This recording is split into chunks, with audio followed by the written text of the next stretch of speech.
자, 이제 문서 이제 다 끝났어요. 문서 다 끝났고 이제 마지막 문서로 판결만 남아 있어요. 판결에서 자, 첫 번째 판결의 효력에서는 일부 취소 인용 판결인데요. 일부 취소 인용 판결에 최근에 이제 시험 문제가 많이 나오는 게 쟁송 기간별로 변경이 어떤 모습으로 나올까 이렇게 이제 최근에 시험 문제 많이 나오거든요. 행정심판법의 변경은 적극적 변경이고, 그다음에 행정소송법의 변경은 이제 소극적 변경이다. 이제 그것만 잘 기억하면 되는데 그건 일기 때 가서 또 얘기해 드릴게요. 일단 여기서는 대전제가 이제 행정법 4조 1호에 있다는 걸 이제 기억을 해주시고요. 대전제가 그다음에 묻는 문제와 관련 여기 위법하다라고 여러분들한테는 블랙박스로 처리돼서 나올 수밖에 없어요. 블랙박스로 처리할 거예요. 위법하다는 건 여러분들한테 평가라고 하지 못해요. 위법하다고 평가라고 하는 순간 행정쟁송법이 아니고 쟁송자 뚝 빠지고 행정법이 돼요. 자, 물어보는 문제와 관련해서 첫째, 이 4조 1호가 있잖아요. 4조 1호가 일부 취소 판결에 이제 근거냐는 거예요. 근거, 이 변경이란 말이. 왜냐하면 일부 취소 판결은 형성 판결이기 때문에 형성하는 순간 법률 규정이 무조건 있어야 돼요. 형성하면은 무조건 법률상 근거가 있어야 돼요. 근데 이 일부 취소 판결도 일부 취소 인용 판결이기 때문에 형성 판결이란 말이에요. 이것도 일부 취소이긴 하나. 그렇다면 이것도 근거가 반드시 필요하다. 그럼 근거가 있냐? 두 번째는 근거가 있다면 할 수 있냐? 근거가 있다면 할 수 있냐? 이제 이렇게 2단계로 가는 거예요. 근거 있냐? 근거 있다면 할 수 있냐? 이렇게 가는 거예요. 그래서 근거. 그냥 이런 학설과 판례인데요. 판례가 딱히 무슨 뭐 이게 일부 취소 판결이 된다 그게 아니라 그냥 바로 뒤에 할 수 있다는 이 판례 하나밖에 없어요. 그럼 이 판례가 있다는 얘기는 인정을 했다는 거잖아요. 근거로. 그래서 판례는 행정법 제4조 제1호의 변경을 소극적 변경, 즉 일부 취소를 의미하는 것으로 보고 있다. 이렇게 보시면 돼요. 딱히 그 여기에 대해서 무슨 일부 취소 판결이 되네 안 되네 명문에 어떤 언급이 있는 게 아니라 외하처 가일특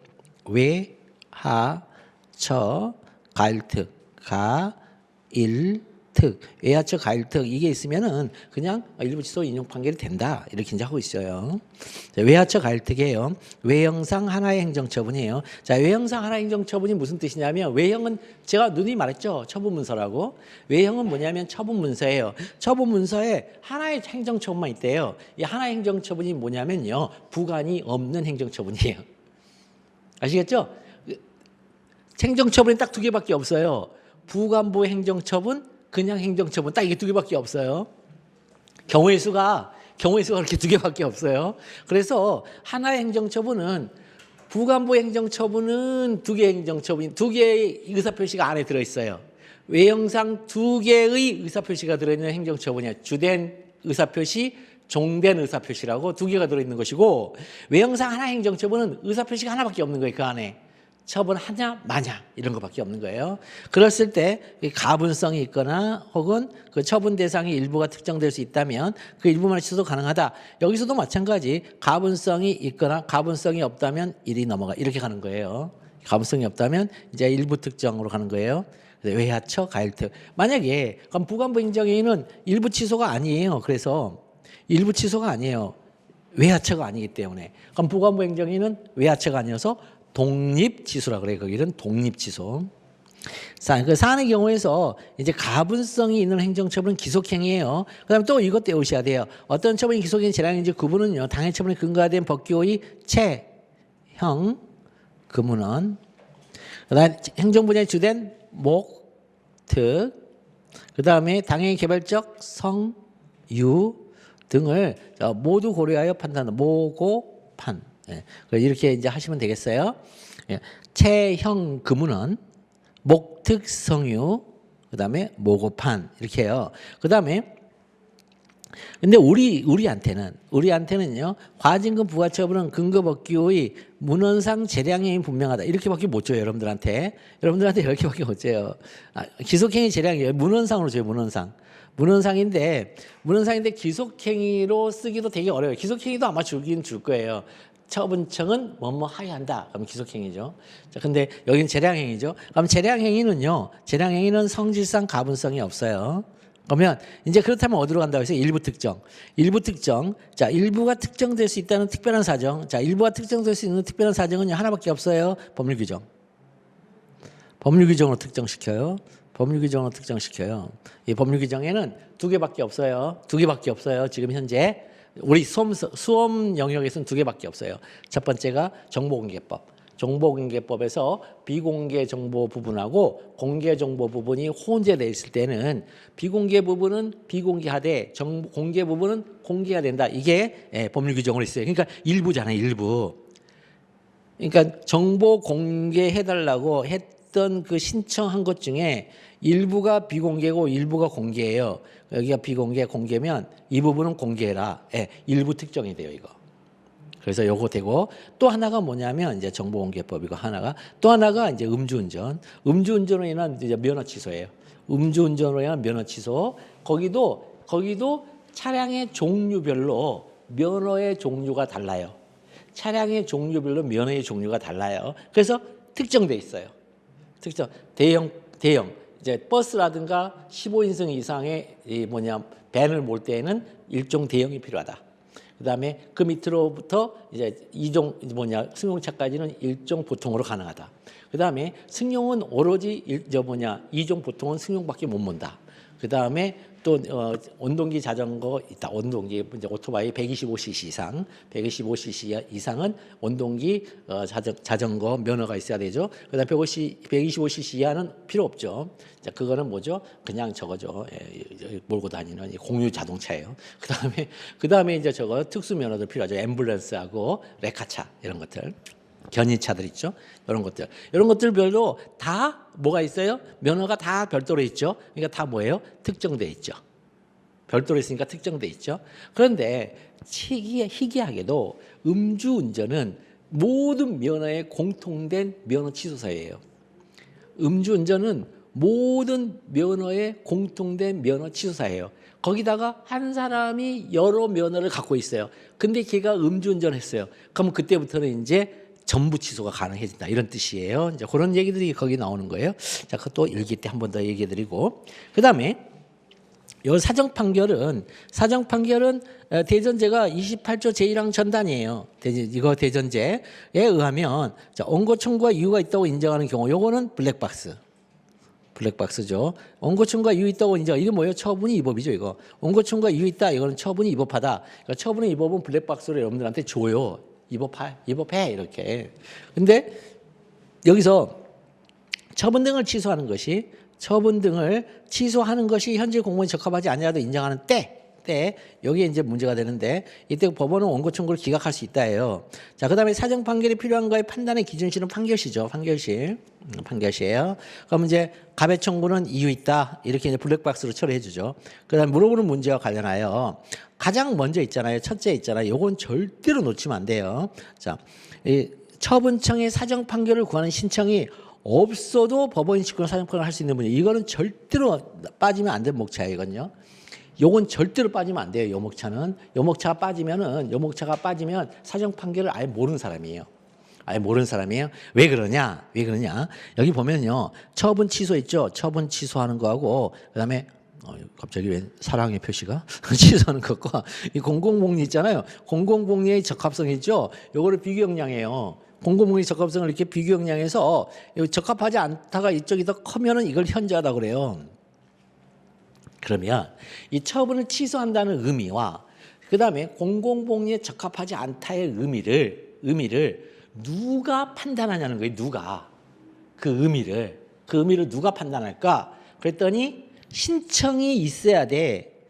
처분청에 신청이 있어야 돼. 그러면요 행정청이 그걸 판단한다는 거예요. 행정청이. 그러면 이렇게 물어보면 이제 대부분의 학생들이 여기에 대해서 공부가 안 돼 있으면요 이 문장 그대로 이제 읽어주면서 이게 뭐예요? 그러면은 대부분 공사의 비교역량이라고 그래요. 비례 원칙에서 말하는 공사의 비교역량이라고 딱 얘기를 한 순간 그거는 처분청의 신청이 필요하다라는 얘기예요. 그러면 판례하고 정반대 얘기하고 있어요. 판례는 필요 없다고 하고 있거든요. 그래서 거기서 이렇게 점수가 안 나오는 거예요. 꼭 요 목차가 필요해요. 요 목차. 그래서 처분청 의뢰 사정판을 관한 신청이 없어도 법원이 직권으로 사정판을 할 수 있느냐? 그랬더니 판례가 뭐라고 하냐면요. 당사자의 명백한 주장이 없는 경우에도 직권으로 사정 판결을 할 수 있대요. 그러니까 무슨 얘기예요? 처분을 취소하는 것이 현재의 공무원에 적합하지 아니하다고 인정하는 것을 자기가 독자적으로 판단하겠대요. 그러면 독자적으로 판단할 때 판례는 두 개를 있잖아요. 얘기를 해야 돼요. 처분을 취소하는 것이 무슨 의미인지를 얘기를 해야 돼요. 두 번째는 공공복리에 적합하지 않다는 게 무슨 의미인지를 얘기를 해야 돼요. 즉 공공복리의 내용이 뭔지를 얘기를 해야 돼요. 처분을 취소한다는 것의 내용이 뭔지를 얘기를 해야 되고 공공복리가 뭔지를 얘기를 해야 돼요. 이미 우리는 알고 여러분들한테는 안 가르쳐주지만 블랙박스 처리하지만 이미 처분청이 공사의 비교형량을 한다는 건 이미 알고 있거든요. 우리가. 근데 여기는 다른 거냐? 다르다고 봐요. 그래서 판례가 뭐라냐면 자 행정소송법 26조를 근거로 26조를 적용하여가 아니에요. 근거예요. 근거. 26조를 근거로 하는데 어떤 거냐면 기록에 나타난 여러 사정. 아까 처분사의 추가 변경은 일건 기록상 현출된 사항이고 여기는 기록에 나타난 여러 사정이에요. 기록에 나타나는. 그래서 사정 판결을 끌어내기 위해서 처분청이 있잖아요. 엄청나게 많은 자료를 내놔요. 처분청이. 기록에 나타나는 여러 사정이기 때문에 이 기록이란 말은 뭐냐면 이건 주장 입증을 한 게 아니란 뜻이에요. 그냥 주장 입증에 붙여서 첨부서로 엄청 많이 들어온 거예요. 엄청 들어온 거예요. 이게 기록에 나타나는 여러 사정이란 뜻이. 무슨 말인지 아시겠죠? 요거. 근데 첫 추변할 때는 일건 기록상 현출된 사항이죠. 직권심리는 아니죠. 첫 추변이 아니고 직권심리는 일건 기록상 현출된 사항. 그럴 때는 뭐야 하는 거예요? 원고가 미친 듯이 되는 거죠. 그때는 처분이 못하다고. 그러니까 직권심리에서는 기록을 원고가 국민 측에서 많이 내는 것이고 사정 판결을 끌어내기 위해서는 피고 측에서 자료를 많이 내놓는 거예요. 느낌상. 자, 그래서 요거. 자, 그래서 26조를 근거로 여기 당사자는 있잖아요. 처분청이에요. 세상에 원고가 이거 뭐 처분 이거 취소할 필요 있나요? 사정 판결 했어요, 판사님. 이런 사람 아무도 없어요. 지금 내 땅을 지금 찾아오겠다는 건데 내 땅을 뺏은 구속적 계획 있잖아요. 구속적 계획 처분을 지금 취소하려고 하는데 지금 그 얘기란 말이죠. 자, 그다음에 넘어가서 그렇다면 이제 직권을 한다. 그러면 직권으로 취소하는 것이 현재 공무원에 적합하지 아니하다고 인정한다는 게 무슨 의미인지를 판례가 밝혀줘요. 요거를 알기 위해서 이 두 번째 목차가 필요한 거예요. 요 목차가 왜 필요하냐? 요것 때문에 필요한 거예요. 요것 때문에. 취소하는 것이 현재의 공무원에 적합하지 아니하다고 인정하는 게 뭐냐? 자, 여기서 판례가 취소가 뭐냐면요. 이렇게 얘기해요. 위법 부당한 행정처분을 취소 변경 뭐라고 하냐면 하야할 필요라고 붙여놨어요. 이렇게 붙여놨어요. 이게 독자적 표현이에요. 위법 부당한 행정처분을 취소하는 것, 요거를 어떻게 표현했냐면 필요라고 붙여놨어요. 그 다음에 현재의 공공복리가 뭐냐면 자, 그 취소 변경으로 인하여 발생할 수 있는 공공복리 있잖아요. 해놓고는 그에다가 이걸 붙여놨어요. 에 반하는 사태. 이렇게 해버렸어요. 그러니까 필요하고 이제는 뭐 하는 거예요? 필요와 사태를 비교형량한다는 거예요. 공사의 비교형량이 아니고 필요와 사태를 비교하고 있어요. 그러면 필요와 사태를 비교하고 있기 때문에 이익 비교가 아니에요. 사익과 공익의 비교가 아니에요. 공익과 사익의 비교가 아니에요. 공익과 사익을 비교한다는 것은 처분청에 이 사정 판결의 신청이 있다고 인정하면 그렇게 가는 건데, 근데 다만 시점이 판결 시의 시점에 공익과 사익 비교라고 하는 거예요. 아까 판결시라고 했으니까 여기 판결시라고 했잖아요. 요거 꼭 써야 돼요. 이거요. 대전제에서. 그러니까 이 사정 판결이 필요한가의 시점은 판결시예요. 그래서 당사자의 신청이 필요하다고 하는 분들도 판결시이기 때문에 그때 와서 비로소 공사의 비교형량 해도 되지. 공익과 사익 비교해도 되지. 라고 하시는 분들이에요. 근데 우리 판례는요. 아니 그거 아니야. 필요와 사태의 비교야. 그러면 이 하야할 필요가 뭐냐? 이거 사익 아닙니다. 사익의 회복 아니에요. 요거요. 적법 상태 회복이에요. 적법 상태로 돌아간다는 거예요. 자, 위법 부당한 행정처분을 취소 변경, 즉 위법 부당한 행정 변경은 일부 취소니까 위법 부당한 행정처분을 소급 무효화시켰어요. 일부를 소급 무효화시켰든 전부를 소급 무효화시켰던 소급 무효화시킨 것은 뭐예요? 적법 상태의 회복을 하는 거예요. 적법 상태로. 그랬더니 공공복리에 반하는 사태인데 이 사태가 두 개 나왔죠. 지금 뭐? 자, 처분이 관계된 재정운용, 처분이 관계된 제도운영 이게 사태예요. 처분이 관계된 재정운용하고 처분이 관계된 제도운영이 사태예요. 사태. 요게 사태예요. 사태. 요게 사태예요. 요게 사태. 그래서 이 현저히 이제 현저히 반해야 되잖아요. 그래서 현저한 악화, 현저한 지장 이렇게 얘기를 하고 있어요. 요거는 법원이 만든 거예요. 법원이 이렇게 만든 거예요. 왜? 직권으로 하니까. 법원이 직권하니까 내가 알아서 이거 평가해 줄게. 내가 알아서 평가할게. 자, 취소하는 것은 처분청이 취소하는 것을 할 때는 사익의 회복이라 하겠죠. 그러나 법원이 이럴 때 판결을 할 때는 이건 적법상태 회복이야. 공공복리 처분청이 할 때는 공익이라 하겠죠. 그러나 우리가 볼 때는 공공복리에 반하는 사태야. 이렇게 말들을 바꿔줬어요. 이 말들을 바꾼 게 굉장히 중요합니다. 이거 다 외우셔야 됩니다. 이거. 그래서 이거 그때 얘기했지만 이거 재정일 때는 이제 SOC 사업이고 그다음에 제도일 때는 이제 비대체성 대체 있는 제도가 없어야 된다. 이런 얘기입니다. 자, 여기까지. 그다음에 이제 기대기 효력 기대기로 갈게요. 사정 판결 이거 목차 잘 보시면 되겠어요. 목차가 어떻게 되면 처치변 필요.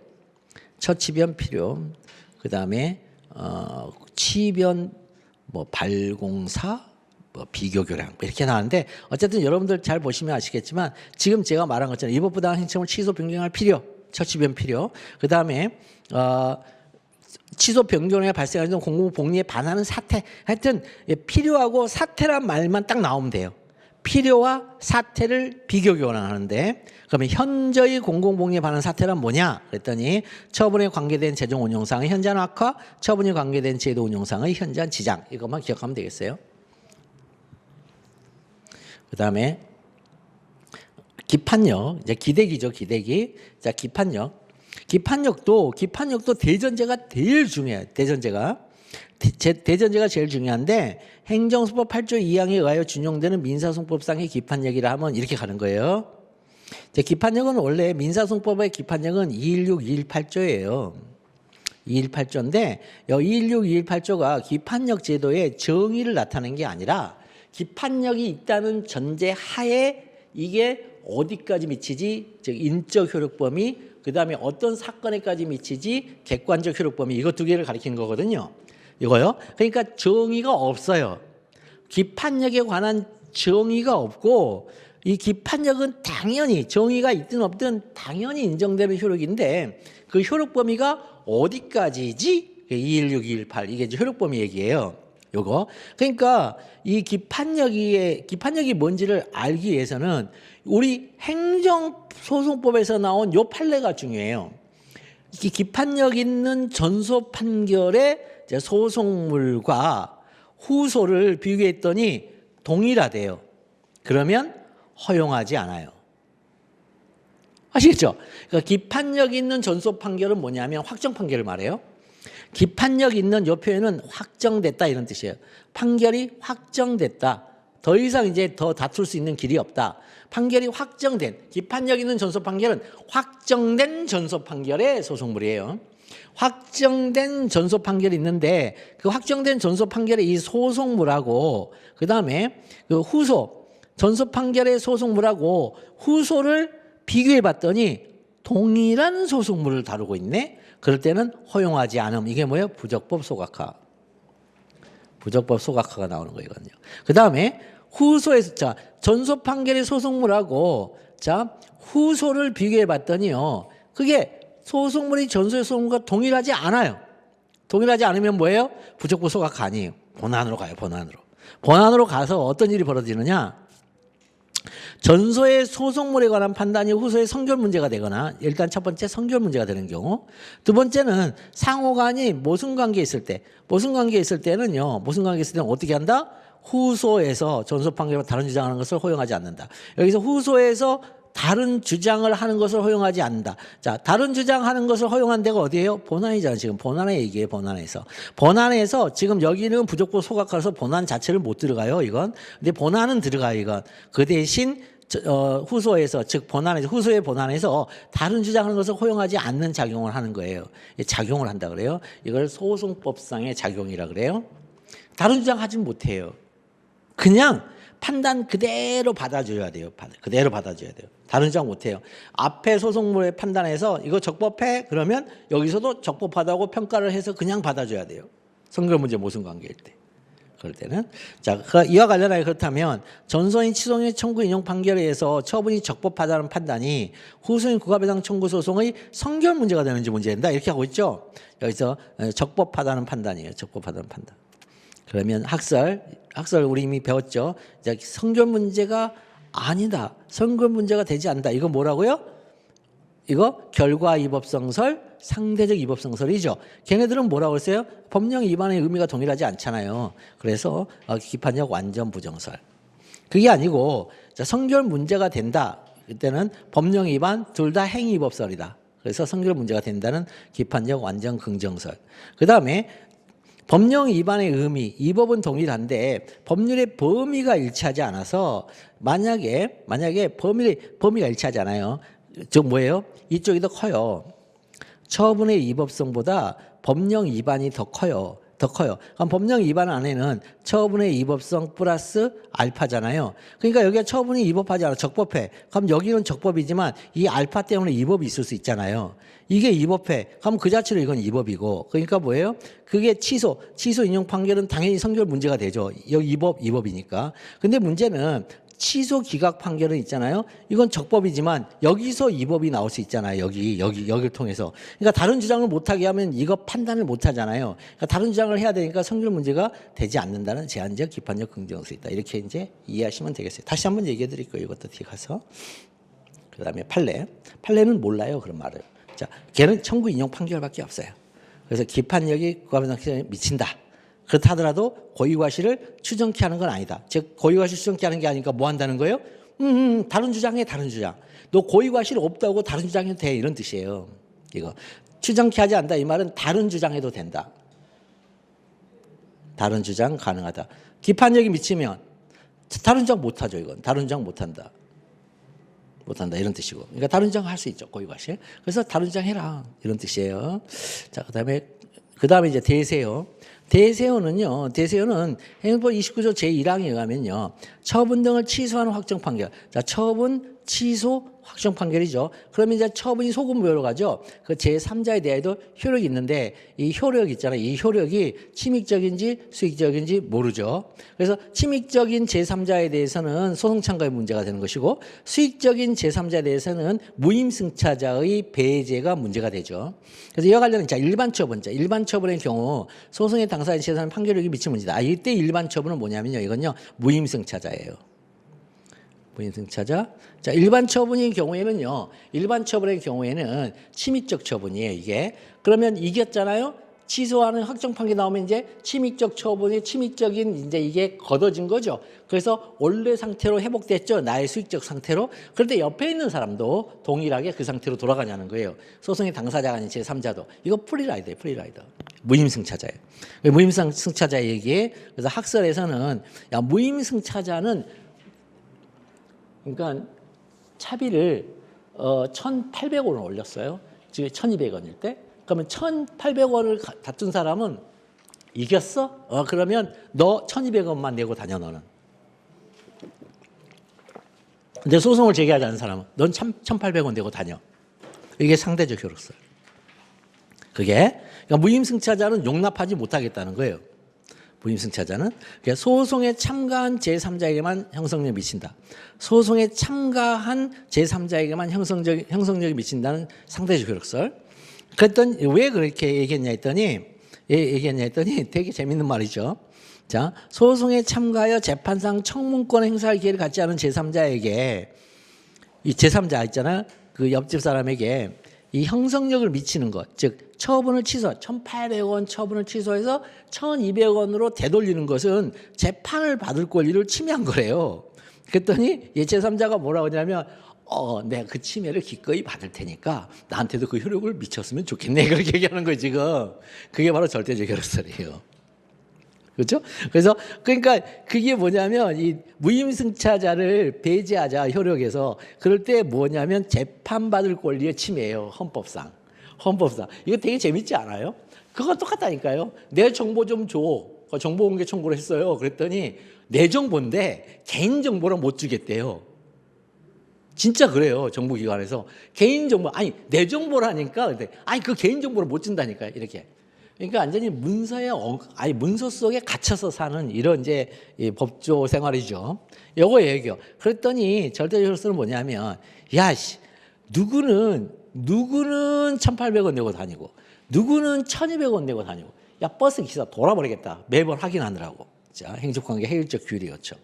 그다음에 법률 상태 변동의 명확화 요청. 왜냐하면 다른 누군가가 어떤 사람하고 법률 관계를 형성할 때 너 그 판결 효력 받는 사람이야? 매번 확인해 봐야 돼. 매번. 이 자본주의 시장에서.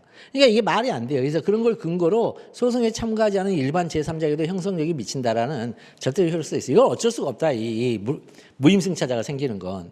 판례가 뭐라고 그러냐면요. 제3자에게 미치는 취소 판결의 효력이란 행정처분을 취소하는 확정 판결이 제3자에 대하여도 효력이 있다고 하는 건데 그렇더라도 일반적으로 판결력은 주문에 포함하는 것에 하나여 미친다 이거. 그죠? 판결의 효력은 주문이에요, 주문. 주문에 포함됐다 이 말이 무슨 뜻일까요? 주문에 포함됐다. 그 말은 무슨 뜻이냐면 주문에다가 뭘 쓰든지 간에 주문에 쓰기만 하면 이게 효력이 미치는 거야. 그런 뜻이에요. 판결 주문에 쓰기만 하면 그게 기판력이 미치는 거예요. 판사가 잘 써줘야 돼요. 그래서 판결 주문을. 그런 거에 미치는 것이니 자 취소 판결 자체의 효력으로서 자 그 행정처분을 기초로 해 새로 형성된 제3자의 권리까지 당연히 그 행정처분의 상태로 환원되는 것이 할 수 없다 이렇게 하고 있어요. 이게 무슨 뜻이냐면 취소 판결 있죠. 취소 판결의 주문은 어떻게 돼 있어요? 청구 취지 1번을 그대로 보고 베낀다 그랬잖아요. 청구 취지 1번이 땡땡 처분을 취소한다 라는 판결을 구합니다. 그럼 판결 주문이 어떻게 나오냐면 주문 1 땡땡 판결을 취소한다. 주문 2 소송 비용은 피고의 부담을 한다. 이게 여기까지만 딱 보고 베껴요. 라는 판결을 구합니다. 했더니 그 판결 해놓고 그 표현을 그대로 보고 베껴요. 그걸 취소 인용 판결, 취소 판결이라고 그래요. 그러면 거기에 그 주문에 있잖아요. 이 처분을 취소할 때니까 이 과세처분. 이 과세처분을 취소할 때니까 과세처분 때문에 국가가 가지고 있는 돈 너 돌려줘. 주문에 있어요, 없어요? 없잖아요. 그러니까 뭐예요, 여기? 환원은 안 됐냐니까요. 새로 그 행정처분을 기초로 하여 새로 형성된 제3자의 권리, 이거 환원 안 돼요, 이게. 뭐예요? 달라고 해야 돼요, 가서. 판결 주문에는 처분을 취소한다고만 나왔지, 그 처분이 취소됐으니까 이제 부당이득 됐지? 이제 부당이득 찾아가? 없어요, 주문에. 주문에 없어요. 그 얘기예요. 그래서 어떻게 하는 거예요? 그거 환원되는 거, 환원 안 돼요. 그래서 어떻게 해요? 취소 판결의 존재, 첫 번째. 취소 판결문이 존재하고, 그 다음에 취소 판결에 의하여 형성되는 법률관계, 이거 두 개가 있는데 이거를 제3자라 할지라도 이를 용인하지 않으면 아니 된다는 것을 의미하는 것에 불과하다. 뭐예요? 달라 할 때 비로소 돌려주면 된다 이런 뜻이에요. 용인해라. 아이씨, 내가 너한테 왜 돌려줘 임마? 그럴 때 취소 판결서 있어. 그 취소 판결서 나왔으니까 어떻게 됐어? 처분을 취소 무효됐지? 이제 부당이득이지? 네가 갖고 있는 건 이제 돌려줘? 그럴 때 그 제3자를 할지라도 용인하지 않으면 아니 된다. 이런 의미예요. 이해되시나요 지금 이 말이? 예. 이런 뜻이에요. 그래서 그 있잖아요. 그 취소 판결의 기속력 때문에 당연히 내가 내 돈을 찾아올 수 있는 건 아니에요. 요거. 자, 그런 의미입니다, 이건. 요게 이제 여기 별 의미는 없습니다. 그 다음에 자, 기속력과 간접 강제. 기속력과 간접. 기속력 문제는 30조 1항의 문제냐, 30조 2항의 문제냐, 30조 3항의 문제냐라고 경우의 수를 찾아서 들어가는 게 무척 중요해요. 무척 중요해요. 시험 문제가 딱 나오면 막 기계적으로 기속력의 기속력의 내용, 기속력의 효력 범위, 기속력 위반의 효과 막 이렇게 들어가던데 그다음에 또 맨 앞에 기속력의 법적 성질 이렇게 쓰는데 그건 아무런 의미가 없어요. 그 논문의 결과 행정법 30조의 1항 2항 3항으로 배열되어 있단 말이죠. 그런데 그 배열되어 있는 걸 다시 또 1항 2항 3항을 또 펼쳐 이쪽으로 와서 교과서로. 이러니까 점수가 안 나오는 거예요. 이 사례형에서는 이렇게 풀이하는 게 아니라는 거죠. 지금 그런 거대한 자 이게 여기 이제 입법부의 결단으로 이게 법률이 나왔어요. 법률이 나왔고 여기에 있잖아요. 여기에 의의, 법적 성질, 내용, 효과, 위반의 효과, 권리구제 방법 이렇게 쫙 빙산의 일과 밑에 펼쳐져 있어요. 그럼 여기서 입법자들이 있잖아요. 이거 빼내서 이렇게 올리고 이렇게 올리는 거예요. 법률에다가. 그러면 이걸 다시 이 법률 규정 보면서 이렇게 해서 쫙 이렇게 답안을 쓰면 어떻게 돼 있어요? 바보죠, 바보. 한마디로. 그게 아니고 이제는 요걸 가지고서 대전제, 그다음에 소전제, 판례, 사안의 경우로 이렇게 풀이를 해라. 어차피 이 법률이 확고한 대전제가 되므로 이런 뜻이에요. 그래서 여러분들이 하는 선거가 법률의 이 대전제를 만드는 작업이에요. 이 대전제를 만드는 작업이에요. 이 대전제는 대부분 뭐예요? 입법부가 다수결의 원칙에 의해서 통과시키잖아요, 법률을. 그러니까 기득권이죠. 기득권들이 계속해서 기득의 이득을 갖고 있는 거죠. 다수결이라서 그래, 다수결이라. 소수자 보호, 여러분 헌법할 때 소수자 보호 배우잖아요. 뭐 가중 의결 정정. 소수자 보호 아무 의미 없어요. 오히려 기득을 더 공고해요. 오히려. 그러니까 이 법률로 나오면 이렇게 우리가 사례용으로 나오면 무조건 대전제부터 타고 들어가는 게 제일 중요한 거예요. 그러면 침익적 처분이 반복됐어요. 무슨 얘기냐? 3개월 영업정지인데 이게 취소 판결을 받았어요. 판결을 받은 다음에 또 3개월 영업정지 또 때릴 수 있냐는 거예요. 또 때릴 수 있느냐. 이게 침익적 처분의 반복이죠. 그럼 3조 1항이 문제가 되는 거죠, 이거. 3조 1항에 의하면 자, 처분 등을 취소하는 확정 판결이 그럼 이게 뭐예요? 기판력이 원래 있는 건데 기판력은 법원 측에다 하는 거예요. 그런데 여기 보니까 행정청과 그 밖의 관계 행정청이 상대방이에요. 그럼 이거 기판력이라고 말을 못 하죠. 그래서 기속한다 이렇게 표현을 해요. 그다음에 여기 이제 키워드는 그 사건에 관하여요. 그럼 여기 핵심어는 그 사건이죠. 그 사건이 뭐냐 도대체. 그 사건이 도대체 뭐냐. 그래서 처분청 이제 여기까지 하고 그다음에 문제 상황이 처분청이 뭐예요? 취소 인용 판결로 취소된 처분을 발령하려고 하는 거예요, 지금. 이 땡땡 처분을 취소했단 말이죠. 땡땡 처분 취소했는데 그 처분을 또 발령하려고 그러네? 그러면 물어보는 문제와 관련하여 여기서 제일 중요한 게 이거예요. 이게 제일 중요해요. 법적 성질론. 행정법 제30조의 법적 성질론이 제일 중요해요. 그래서 이 법적 성질론이 밝혀져야 그 사건이 뭔지를 알 수가 있어요. 법적 성질론에 따라서 그 사건이 달라져요. 그래서 법적 성질론이 첫 번째, 자, 이거는 판결 자체 효력이다. 당연한 거다, 이건. 판결 자체 당연한 거다. 그럼 이거 기판력을 표현하는 말이거든요, 이게. 판결 자체로서 당연한 것, 이건 기판력을 표현하는 말이에요, 이게. 따라서 이건 기판력이다. 그럼 기판력은요, 그 사건이 뭐예요? 판결 주문이 그 사건이에요. 판결 주문에는 하나밖에 안 나왔어요. A 처분을 땡땡 처분을 취소한다. 그러면 취소된 땡땡 처분을 다시 하면은 3조 1항 위반이에요. 그 사건이기 때문에. 그래서 기속력 위반으로 당연 무효인 처분이 돼버려요. 3개월 영업정지 처분을 취소했더니 3개월 영업정지 처분을 또 발령했어. 그 즉시 무효예요. 기속력 위반으로. 그런데 기판력설이 아니고 이거는 취소 판결 효과의 실질적 보장이다. 이게 이제 특수한 효력설이에요. 이게 특수한 효력설의 표현이에요. 그러니까 이 표현들이 나오면 돼요. 여기는 판결 자체로 당연한 것, 그러면 기판력설이고 취소 판결의 효과의 실질적 보장 이러면 특수효력설이에요. 그럼 특수효력설에서 바라보는 그 사건은 처분의 이름이 같아도 상관없어요. 판결 주문이 아니기 때문에. 그래서 이유까지 보겠다는 거예요.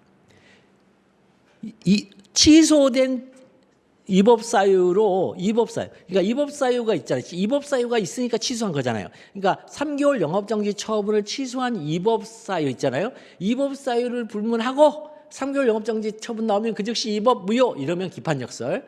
근데 3개월 영업정지점을 똑같이 판결 주문에서 취소된 3개월 영업정지점을 똑같이 재차했는데 입법 사유가 달라요. 그러니까 그 입법 사유를 피해서 했어. 그러면 괜찮아. 그게 특수효력설이에요. 자, 그거 판례가 뭐라고 하냐면 이렇게 나오죠.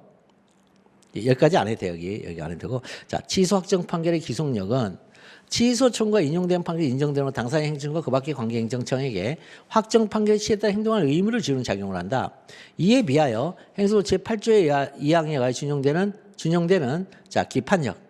기판력 있는 전소 판결 소송과 동일한 것을 허용하지 않음과 동시에 후소의 소송물이 전소 소송과 동일하지 않더라도 전소 소송물의 판단이 후소의 성질 문제나 모순 강의 때는 후소에서 다른 조항을 허용하지 않는 작용한다. 이렇게 나가고 있죠. 그러니까 너무 재밌잖아요. 지금 말이 여기 보면 여기는 자, 인용 판결에서 인정되는 거다 이건. 근데 기판력은 뭐예요? 기판력은 그냥 전소 판결, 그냥 기판력 있는 전소 판결이기만 하면 된다. 이건 뭐예요? 인용이든 기각이든 상관없다는 뜻이잖아요. 그다음에 두 번째 여기는 당사자의 행정청과 그 밖의 관계 행정청이죠. 인적 효력 범위가. 근데 여기는요. 여기는 뭐냐면 여기 허용하지 않음. 그다음에 여기는 다른 주장하는 것을 허용하지 않음. 이거 다 뭐예요? 소송에서 이거는요. 본안 단계에서 이루어지고 있는 거다 이건. 그러니까 이거는 뭐예요? 인적 효력 범위가 이건 인적 범위가 소송의 당사자 그리고 그 주재자인 법원 판사에게 향한 거죠. 그다음에 확정 판결의 취지에 따라 행동해야 할 의무죠. 확정 판결 취지에 따라 행동해야 할 의무. 여기는요. 작용의 작용, 허용하지 않은 작용, 그다음에 다른 주장을 허용하지 않는 작용에 불과해요. 그러니까 이건 다 뭐예요? 소송법상 효과. 여기는 판결 취지에 행동 의무니까 이거는 실체법상 효과. 이건 소송법상 효과. 그래서 소송법에서 나온 소송법상 효과니까 이거는 판결의 당연한 효력. 이건 소송법에서 나온 실체법상 효과니까 특수한 효력. 특수한 효력이니까 당연히 중대명백한 하자이므로 무효이다. 이렇게 연결되는 거고요. 그 다음에 특수한 효력에서 바라보는 그 사건의 의미가 뭐지? 이렇게 된 거예요. 특수한 효력에서 바라보는 그 사건이 뭐지? 그랬더니 그 사건이란. 자, 그래서 두 문자를 한번 봐야 되겠죠. 그 사건이란 두 문자를 봤더니 자 30조의 법적 성질은 당행관 30조의 법적 성질은 당행관 확판치 행의작 당행관 확판치 당행관은 뭐냐면 당사자 행정청과 그 밖의 관계 행정청을 가리키는 용어예요. 당행관. 자, 그래서 이제 여기는 이제 아시겠죠? 취소 청구가 인용된 판결에서 인정되는 것으로서 자, 당행관 그다음에 확판치 확정 판결의 취지에 따라 확판치 당행관 확판치 행의작 행동하여야 할 의무를 지우는 작용을 말한다. 이렇게 당행관 확판치 행의작. 그다음에 거기 봤더니 이제 판례 판다이처란 자 법원이 처분 시까지 법관의 사실이 위법이라고 판단한 것과 동일한 이유나 동일 자료를 바탕으로 동일에 대해 동일행위하는 것이다. 이거 여기는 사실 어려운 게 없어요. 뭐냐면 처분 시까지의 법관계 그다음에 사실관계예요. 처분 시까지 법관계 사실 위법이라고 판단한 것이에요. 이거 뭐예요? 처분서에 있잖아요. 처분서에 3호, 4호, 5호를 가리키는 거예요. 지금. 그죠?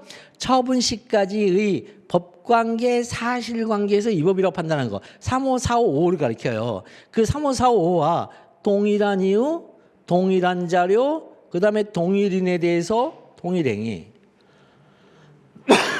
그죠? 그래서 뭐 이게 잘 안 이어지면 동의동자, 그 다음에 동인 동행 이렇게 하면 돼요. 동의동자, 동인 동행 이렇게 해도 되고 그 다음에 판다이처란 위처가 아닌 처에 따른 재처분으로 신인처와 재거처가 있다 이렇게 하는 건데 뭐 여러분들이 외우기 쉬운 걸로 외우세요. 이건 그래서 저는 그냥 이렇게 별도로 자꾸 읽으니까 그냥 외워지거든. 근데 법원이 위법이라고 판단했어요. 법원이 위법이라고 판단하면 뭐가 있냐면 준해저령이 있거든요. 준해저령인데 주체하자는 이거는 무조건 있잖아요. 바꿔줘야 되니까 의미가 없고 자 그래서 절차의 하자 그다음에 형식의 하자는 이거는 뭐예요? 다시 밟거나 보완을 해야 되죠. 근데 다시 밟지도 않고 보완도 안 하고 그대로 유지해. 그러면 그 후속 처분은 그 사건이에요. 그 다음에 내용상 이제 사유는 뭐냐면 표현이 달라지는 거죠. 이건요. 표현을 달리하고 있다. 표현 달라짐. 이런 뜻이에요. 표현을 그대로 유지하면 그 사건이에요. 그래서 표현을 바꿨어요. 그럼 표현을 바꾸기만 하면 그 사건이 아니냐 그랬더니 기사동에 이제. 표현이 달라졌으니까 그 법원이 이 법이라 판단한 내용상 사유와 기본적 사실관계 동일성이 인정되는 범위 내에서는 그 사건이다.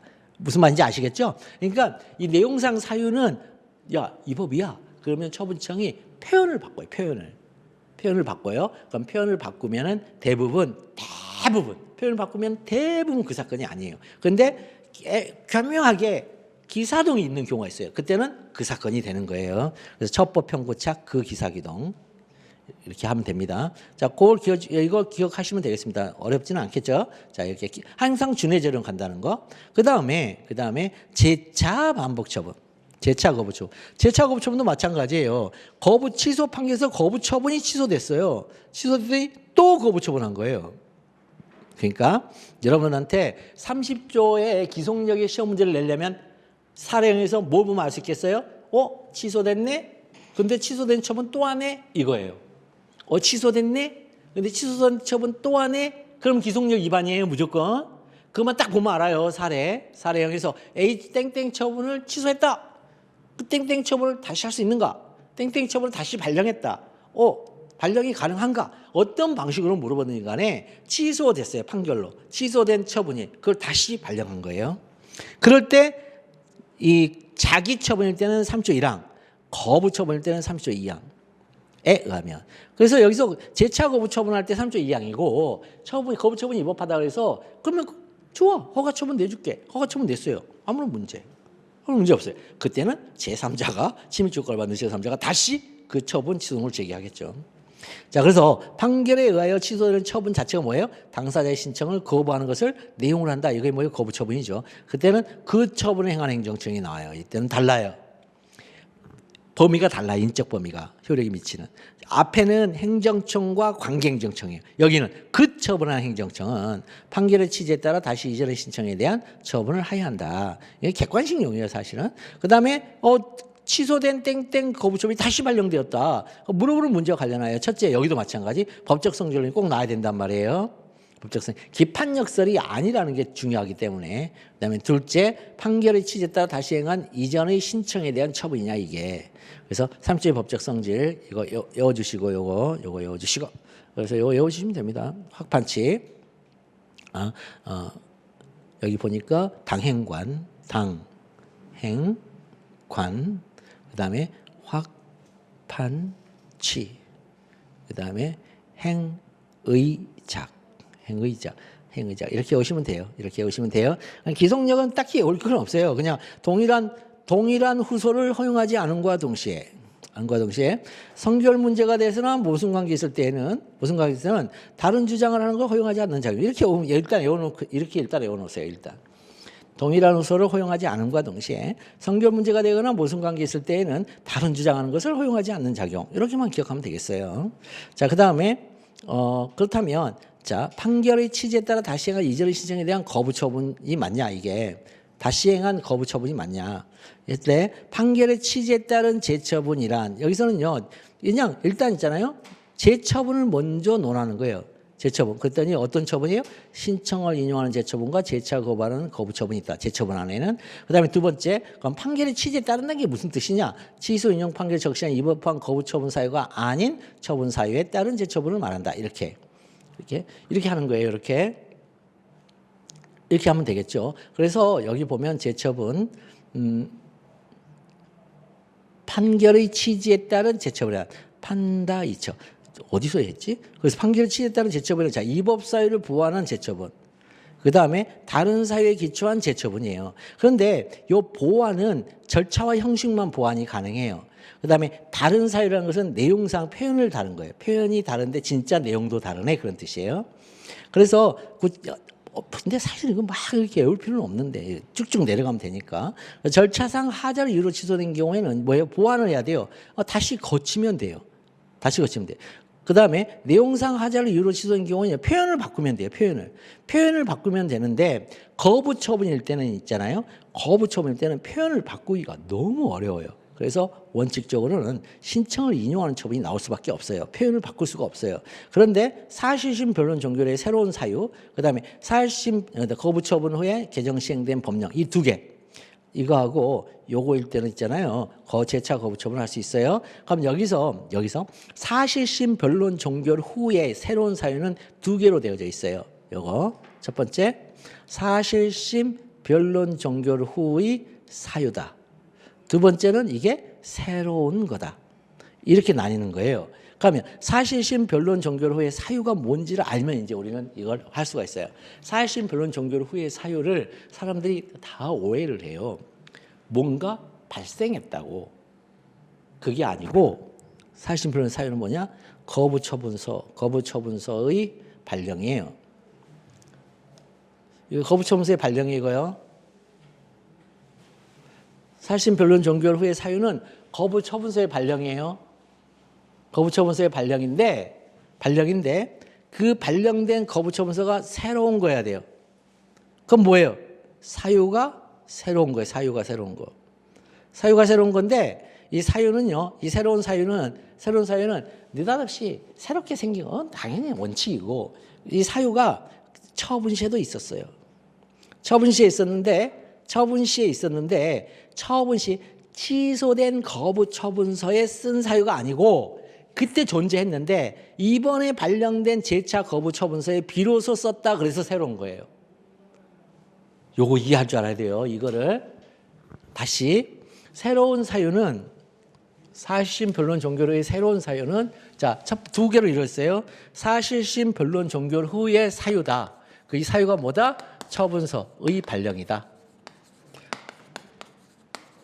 재차 거부 처분의 발령이에요. 재차 거부 처분의 발령이에요. 그럼 이 안에는 뭐가 있어야 돼요? 사유가 제시돼야 돼요. 사유가 제시. 이 제시된 사유가 어떤 사유여야 돼요? 새로운 사유여야 돼요. 새로운 사유.